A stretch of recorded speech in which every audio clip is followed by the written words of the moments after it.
안녕하세요. 금요 사건 파일 디바제식합니다.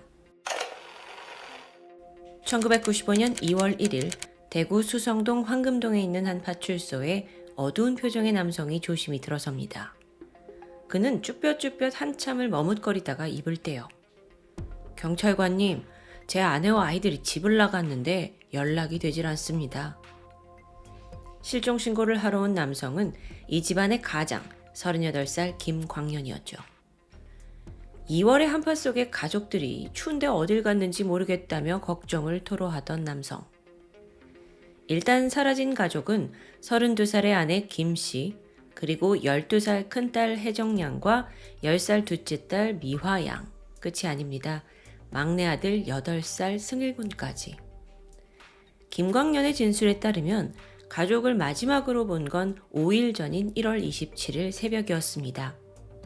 부부싸움이 벌어졌는데 아내가 화가 난 채 어린 3남매를 데리고 집을 나가버렸다는 거예요. 이 부부는 예전에도 성격 차이와 고부 갈등 문제로 다툼이 잦았습니다. 그 과정에서 이미 아내가 몇 번씩 집을 나갔던 적이 있었대요. 하지만 최근 들어 둘 사이 다툼의 강도가 더 거세졌다는데요. 김광년. 그는 원래 경상북도 문경시 전화국에서 기술직으로 근무해왔습니다. 이곳 꽤 안정적인 직업입니다. 그러다가 1년 전인 1994년에 돌연 전업 투자자가 되겠다며 그 좋은 직장 퇴사하고 가족과 함께 대구로 이사를 온 거예요. 무슨 투자를 했나 싶은데 받은 퇴직금 3천만 원을 모두 주식 투자에 올인했죠. 결과는 예상되시죠? 너무도 섣부른 판단으로 인해 퇴직금의 플러스 모아둔 돈까지 몽땅 날려먹습니다. 그렇게 가세가 기우는 사이 아내는 생계를 유지하기 위해 식당에서 일을 해왔죠. 하지만 형편은 전혀 나아지지 않았습니다. 참다 못한 아내와 남편 사이에 갈등이 시작되는데 아내는 더 이상 이렇게 살 수 없다면서 이혼을 요구해요. 그리고 남편은 그것만큼은 절대 안 된다며 강경하게 버티던 중이었고요. 실종 전날인 26일 밤 김광년은 아내가 누군가와 통화하는 소리를 들었다고 진술합니다. 대화 내용을 보니까 남편 다 필요 없어. 난 당신만 있으면 돼. 즉각 남편은 아내가 다른 남자와 외도를 하고 있다고 확신했고 화가 치밀었어요. 그날 밤 그는 아내에게 그렇게 네가 원하는 대로 정이혼을 하고 싶으면 위자료로 5천만 원을 내놓으라고 소리칩니다. 5천만 원은 지금도 큰 돈이지만 95년 당시로선 정말 큰 액수였죠. 남편은 이 아내의 불륜에 대한 대가로 돈이라도 받아내야겠다 싶었던 거예요. 여기에 아내는 내가 당장 수중에 돈이 없지만 친정에 부탁해서 1천만 원 정도는 마련해 보겠다라고 약속을 했대요. 그리고 나머지 4천은 시간이 좀 지나 주겠다며 그날 밤 각서까지 작성했다는데요. 이후 김광년은 화를 누르고 간신히 잠에 들었는데 아침에 일어나 보니 아내가 아이들을 모두 데리고 사라져 버렸다는 겁니다. 심지어 어젯밤 작성한 각서도 없어졌고요. 이후 며칠간 아내와의 연락은 완전히 두절되었습니다. 그런데 시간이 좀 지나니까 김광년은 그래도 애들은 건강하게 잘 있나 걱정이 됐어요. 그래서 며칠을 더 기다리다 결국 2월 1일 집을 나간 지 5일 만에 경찰에 실종 신고를 하게 된 거고요. 그런데요, 여러분.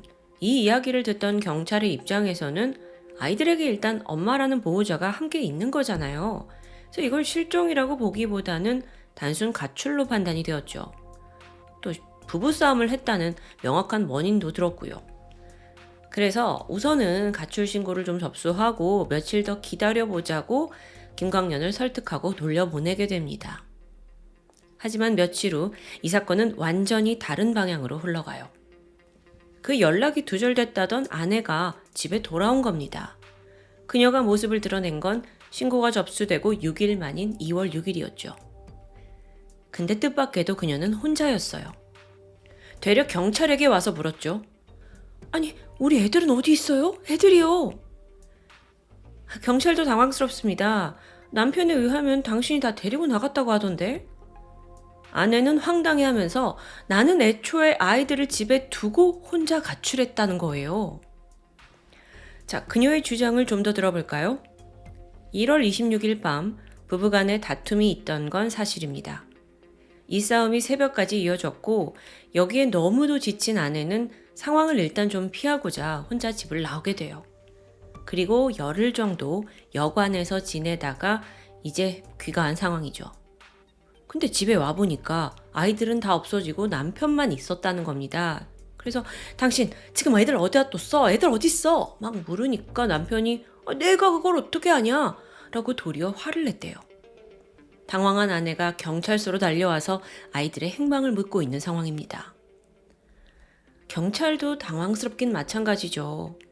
그런데 이때 남편 김 씨가 경찰서의 모습을 드러냈어요. 그리고 다짜고짜 아내를 몰아붙이면서 애들을 어디다 숨겼냐? 라며 목소리를 높이기 시작했죠. 그러니까 지금 부부가 서로에게 아이들의 행방을 따지고 있는 거예요. 그럼 이거 둘 중 한 명이 분명히 거짓말을 하고 있는 겁니다. 아니면 부모들도 모르는 사이에 아이들이 사라졌을 수 있는 그런 긴박한 상황이죠. 경찰은 즉시 사건을 아동 실종으로 전환했고 수사에 돌입합니다. 사건이 벌어진 대구는 불과 몇 해 전에 전국을 발칵 뒤집어 놓은 개구리 소년 실종 사건이 발생한 곳이에요. 그래서 더욱이 경찰은 아동 실종에 예민한 상태였고요. 수사가 시작되면서 가장 먼저 떠오른 가능성은 이 부모님 싸움에 지친 아이들이 자발적으로 집을 나와서 배회를 하다가 어찌저찌 실종된 경우입니다. 근데 지금 애들이 한 명이 아니고 무려 3명이죠. 경찰 또한 학교 주변 동네 곳곳 수색했어요. 여기에 전단지 2만 장을 배포했고요. 하지만 제보는 없었습니다. 동시에 아이들을 그럼 누군가가 또는 어떤 기관에서 보호하고 있지 않나 싶어서 대구 경북 지역에 있는 아동보호기관 다 샅샅이 뒤졌거든요. 그 어디에도 아이들은 없었습니다. 이때 경찰은 특정 인물에게 수사 방향을 맞추게 돼요. 바로 최초 신고자이자 아이들의 아버지 김광년. 그 이유는 과거 전적 때문입니다. 김광년은 작년에 부부싸움을 한 이후에 아내를 괴롭힐 목적으로 자녀들을 무려 한 달간 친척집에 숨겨둔 전적이 있는 겁니다. 그러니까 이번에도 혹시 비슷한 짓을 꾸미고 허위 신고를 했을 가능성이 있다는 거죠.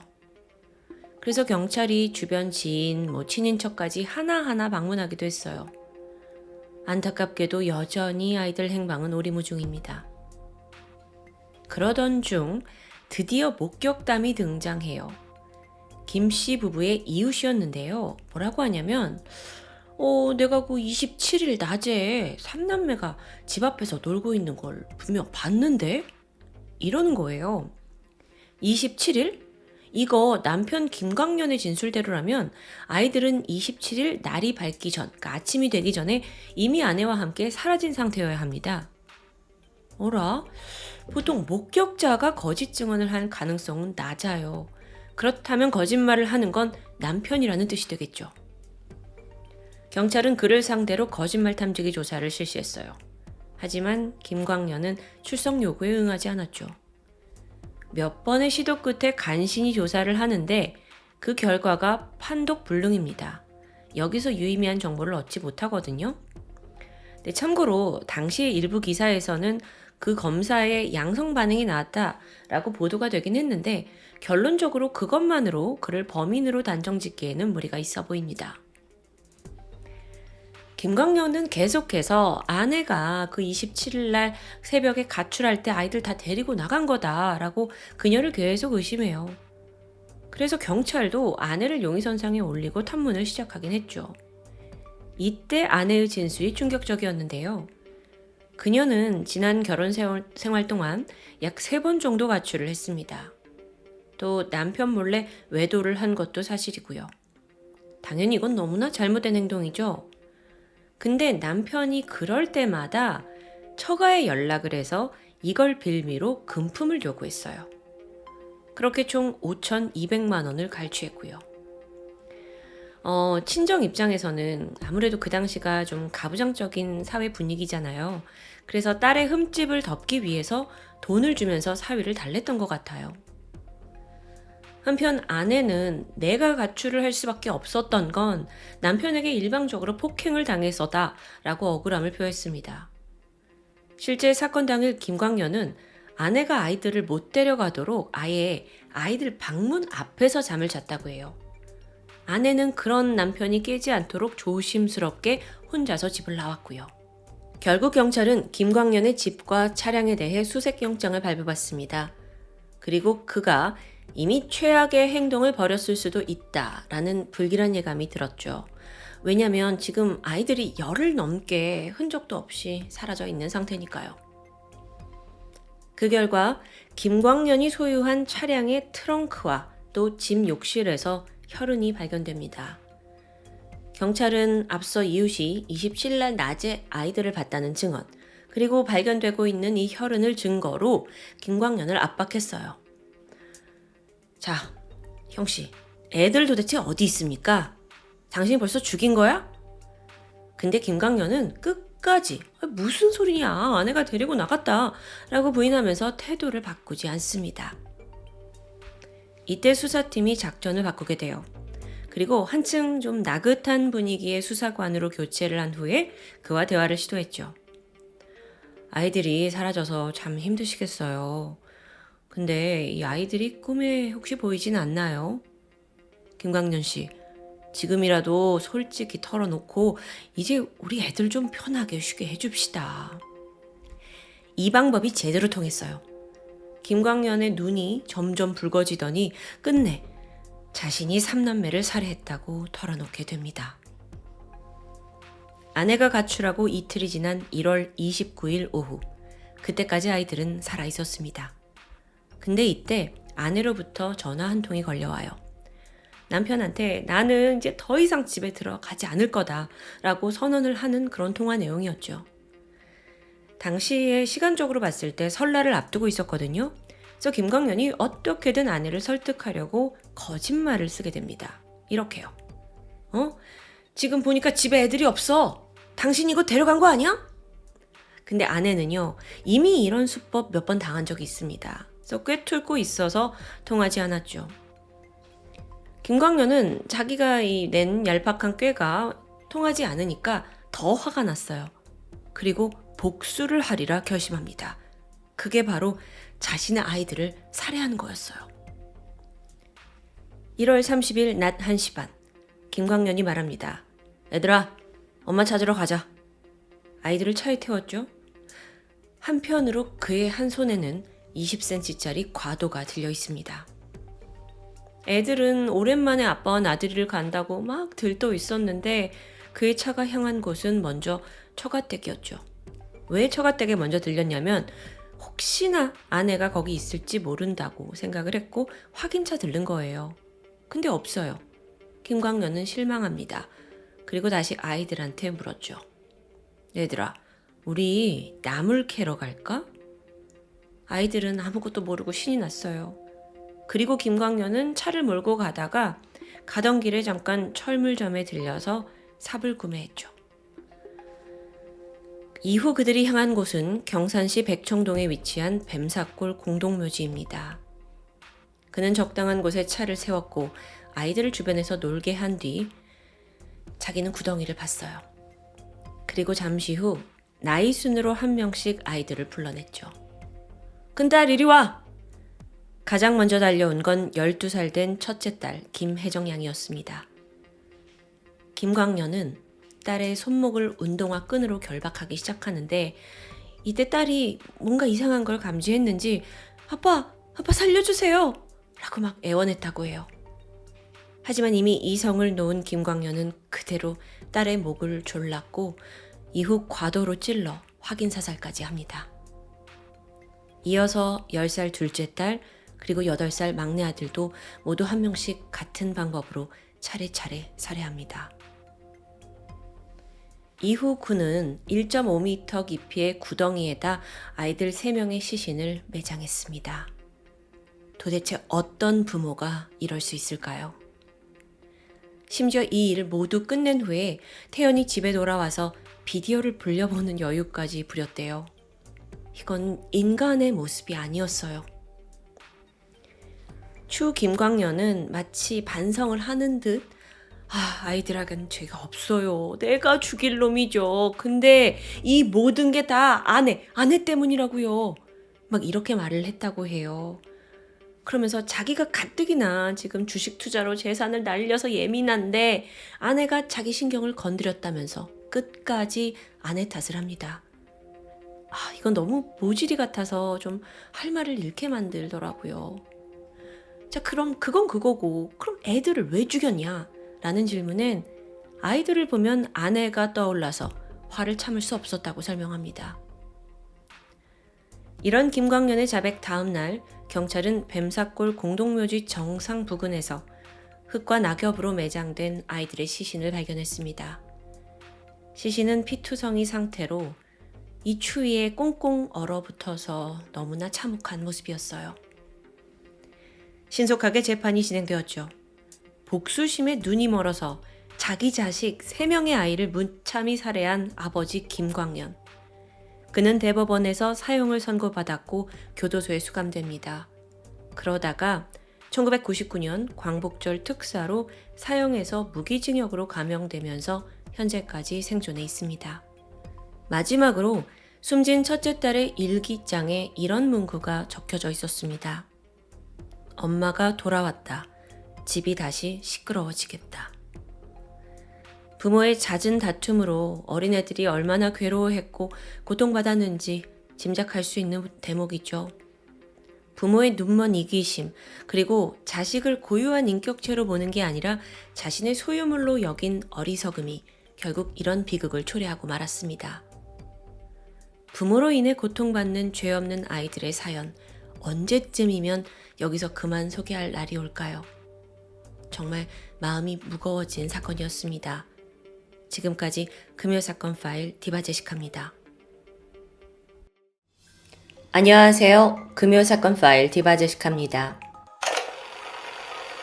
1998년 7월 19일 오후 5시 40분 울산 남구 삼산동에 위치한 현대백화점에 당시 49살이던 김영세 씨와 그의 12살 된 아들 김용민 군이 모습을 드러냅니다. 두 사람은 집에서 출발해서 2km 정도 되는 꽤 먼 거리를 걸어온 상황이었죠. 김 군은 어릴 적 교통사고 후유증으로 다리를 약간 절고 있었고 그래서 걷는 게 다소 불편해 보입니다. 또 더운 날씨에 땀까지 뻘뻘 흘리고 있었고요. 하지만 당시 김 군의 표정만큼은 잔뜩 설레어 있었는데요. 백화점에 가서 아버지와 햄버거를 먹을 생각에 신나 있었던 겁니다. 백화점에 들어서자 햄버거 가게에 가기 전 부자는 먼저 지하 1층에 있는 식품 코너로 향했습니다. 여기서 아버지 김 씨가 집어든 건 딸기맛 요구르트였어요. 지금 보고 계신 건 첨고 사진인데 이렇게 우유팩에 들어있는 요구르트 익숙하시죠? 아버지는 계산을 마치고 요구르트를 들고 푸드코트로 향했고 잠시 후 햄버거가 준비돼서 나오자 부자는 한 테이블에 자리를 잡고 앉게 됩니다. 그리고 이때 먼저 아들 김군이 요구르트를 열어서 마시기 시작하는데 순간 김군이 강하게 인상을 찌푸렸습니다. 맛이 이상하다면서 고개를 갸우뚱거렸죠? 그리고 나서 몸에서 즉각 반응이 나타나기 시작합니다. 배를 움켜잡았고 머리가 아프다면서 잠시 후 구토를 하더니 이내 쓰러져 정신을 잃고 만 것입니다. 이런 아들의 반응에 아버지는 그 문제의 요구르트를 들고 가장 먼저 식품 매장으로 달려갔어요. 그리곤 다짜고짜 판매 직원에게 상한 걸 판 게 아니냐, 독이 든 게 아니냐 라면서 화를 냈죠. 이때 김영세 씨 주장에 의하면 요구르트가 색깔도 이상하고 식초 같은 시큼한 악취가 난다는데요. 이후 김 군은 근처 병원 응급실로 옮겨졌습니다. 하지만 같은 날 밤 상태가 급격히 나빠져서 울산된 병원으로 이송이 되었고 결국 7월 22일 밤 12시 55분 안타깝게도 끝내 숨을 거두고 맙니다. 자, 사인을 밝혀야겠죠. 김용민 군을 부검했더니 놀라운 점이 드러났습니다. 폐와 위장이 진녹색으로 변해 있었어요. 폐출혈도 보였고요. 국가수의 1차 소견은 약물 중독이었습니다. 이어서 정밀 분석을 해본 결과 김 군이 마셨던 요구르트에서 포스파미돈이 검출됩니다. 아주 강력한 살충제 성분인데 소량으로도 사람의 목숨을 빼앗을 수 있는 맹독성 약물이에요. 즉 누군가 김군이 마신 요구르트에 독국물을 탄 정황입니다.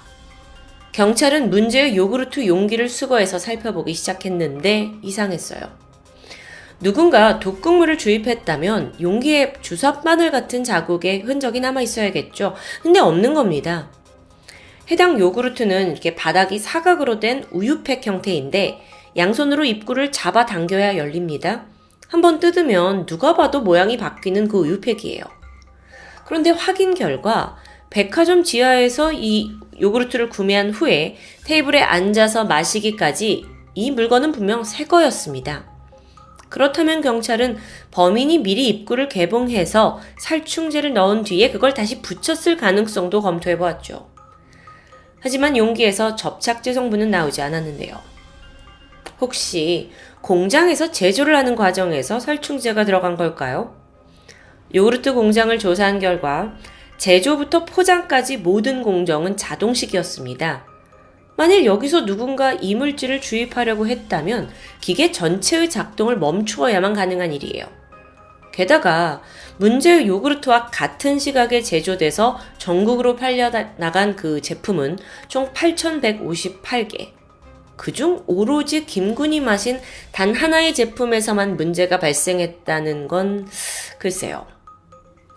이걸 근거로 경찰은 결국 범행 현장은 백화점 내부라고 판단을 했고 CCTV에 주목합니다. 사건 당일 5시 46분 김씨 부자가 지하 1층 식품 매장에 들어오는 모습이 포착됐어요. 그리고 11분 후인 오후 5시 57분에 계산대에서 아버지 김영세가 계산을 하는 모습이 보였죠. 참고인 조사를 했을 당시 김씨는 아들이 직접 요구르트를 골랐다고 진술했습니다. 하지만 CCTV를 보니까 김씨가 홀로 자기가 요구르트를 집어든 게 확인돼요. 그 밖에도 혼자 백화점 이곳저곳을 돌아다니는 모습이 담겨 있고요. 식품관 계산대부터 햄버거 매장까지는 45m, 가깝죠. 그리고 김씨가 요구르트를 구매해서 아들이 그걸 마시기까지는 약 20여 분이라는 시간이 있습니다. 이 순간들 모두 카메라가 포착을 했으면 좋았겠지만 안타깝게도 당시는 CCTV의 수가 지금처럼 많을 때가 아니라서 분명 사각지대가 존재했던 겁니다. 그래서 김씨의 모습은 거기서 확인이 불가능했죠. 근데요 여러분, 하물며 친아버지가 아들의 음료에 독을 넣었을까 봐요.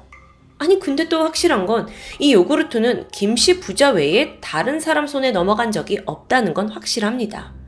게다가 마지막으로 김군에게 직접 요구르트를 개봉해서 건넨 사람은 아버지가 확실하고요.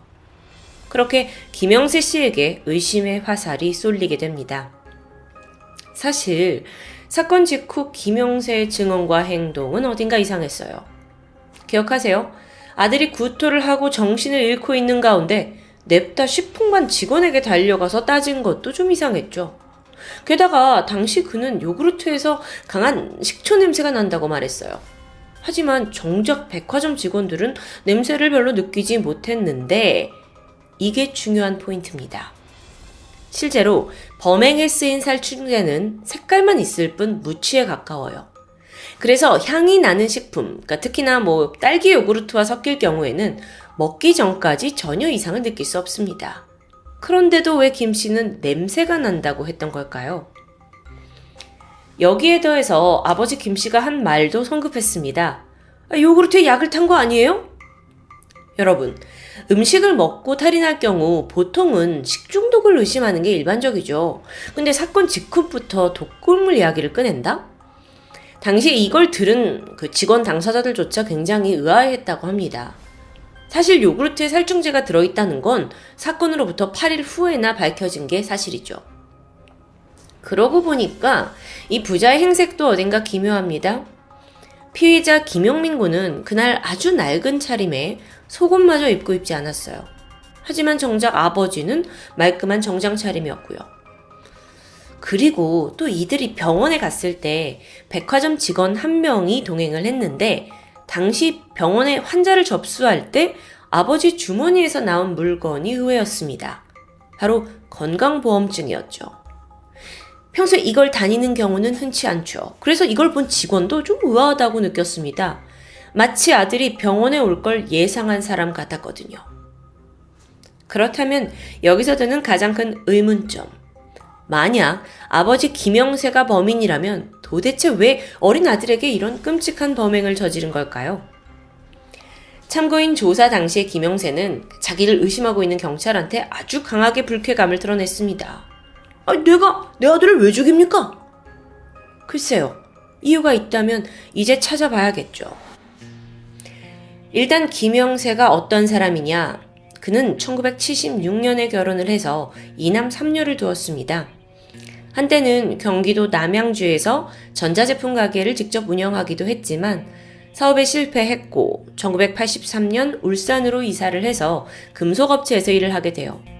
하지만 경제적으로는 여전히 궁핍했죠. 결국 부인은 집을 떠나고 말았고 엎친 데 겹친 격으로 IMF로 일자리까지 잃으면서 이후 그는 도박판을 전전합니다. 아이들만 집에 남겨둔 채 며칠째 가출을 일삼았고 그 사이 월세 밀리고 전화도 끊겼고요. 그렇게 위태위태하던 삶을 이어오던 1998년 7월 16일 김영세가 오랜만에 아이들이 살던 집으로 돌아왔습니다. 이게 사건 3일 전의 일이었죠.